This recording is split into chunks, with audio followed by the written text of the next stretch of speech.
சத்துருக்களை ஆண்டவர் செங்கடலை இரண்டாக பிளக்க செய்து முறியடித்த தேவன் இன்று உங்களுக்கு எதிராக வரக்கூடிய சத்துருக்களை முறியடிக்க மாட்டாரா?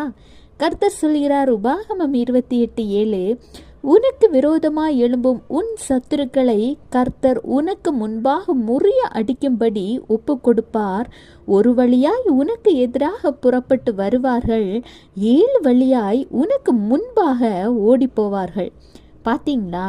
இன்னைக்கு இவ்வளோ கவலையில் இருந்தீங்க, எந்த இடத்துலையும் ஒரு முன்னேற்றம் இல்லை, சத்துருக்கள் உங்களை சூழ்ந்து இருக்கிறாங்க, என்ன செய்யறது ஏது செய்யறதுன்னு ஒன்றுமே புரியாமல் ரொம்ப திக்கற்றவர்களாக இருந்தீங்க தானே? ஆண்டவர் இன்னைக்கு உங்களோடு பேசிட்டாங்களா? எது குறித்தும் கவலைப்படாதீங்க, ஆண்டவரோடு உங்கள் பயணத்தை தொடருங்க. உங்களுக்கு எதிராக செயல்படுகிற சாத்தான் முறியடிக்கப்பட போகிறது நிச்சயம். ஏன்னா வாக்கு தந்தவர் ஆண்டவர்.